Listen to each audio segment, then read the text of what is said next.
सोलापुर में राष्ट्रवादी कांग्रेस शरद पवार गठ ने आज जिला परिषद पूनम गेट पर काली दिवाली आंदोलन किया। पार्टी ने आरोप लगाया कि अतिवृष्टि और बाढ़ से किसानों को भारी नुकसान हुआ है, लेकिन सरकार का घोषित मदद पैकेज छल कपट और दिखावटी है। इस विरोध के दौरान सांसद धैर्यशील मोहिते पाटिल, विधायक उत्तम जानकर मौजूद रहे। नेताओं और कार्यकर्ताओं ने काली फीत बांधकर मूक आंदोलन किया और सरकार से तुरंत राहत देने की मांग उठाई। आंदोलन केलं जात आहे, काय सांगा?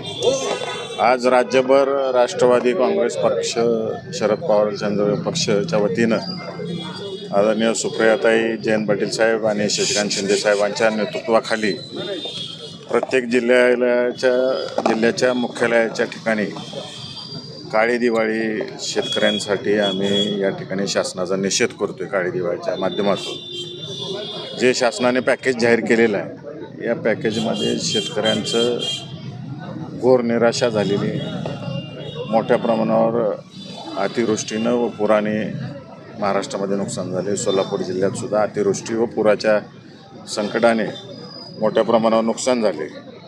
पंजाबसारखं राज्य असेल ते 50,000 रुपये हेक्टरी देते आणि महाराष्ट्र शासन देऊ शकत नाही, हे दुर्दैव आहे।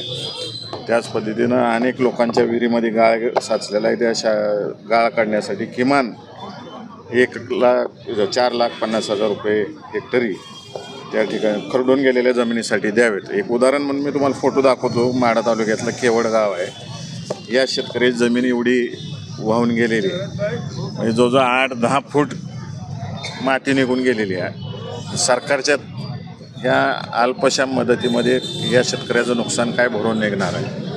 यांना एकतर दुसरीकडे जमीन दिली पाहिजे, कारण आता नवीन ओढाच निर्माण त्या ठिकाणी झालेला आहे। अशा अनेक शेतकरी आहेत सीनाकाठी की त्यांचं प्रचंड नुकसान झालेलं आहे।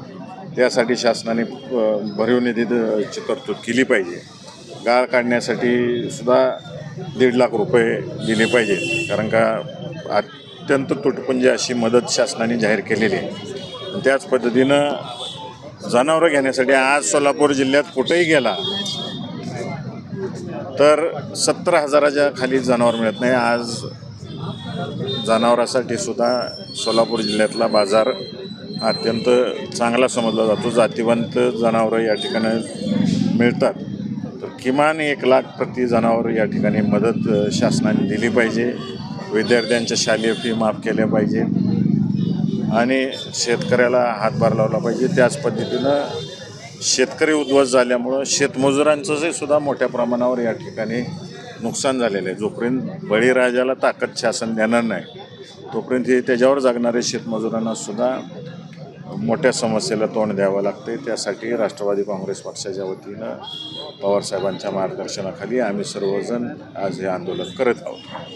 भैया, अजून एक अडचण येते की ज्या शेतकऱ्यांच्या KYC नाही त्या शेतकऱ्यांना देखील ते पैसे काढता येत नाही, त्यामुळे ही देखील अडचण जी आहे ती आता शेतकऱ्यासमोर उभी राहिली। पंचनामे शासनानेच केले। आज टेक्नॉलॉजी एवढी आहे की या टेक्नॉलॉजीच्या माध्यमातून सगळा डेटा मिळू शकतो शासनाला। तर KYCची काय गरज आहे शासनाला?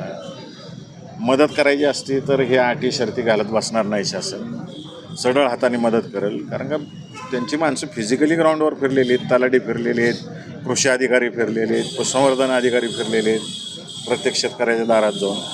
एवढा डाटा उपलब्ध तुमच्याकडे झालेला असताना पुन्हा कशासाठी KYC? सरळ हाताने लोकांच्या खात्यामध्ये पैसे जमा झाले पाहिजे।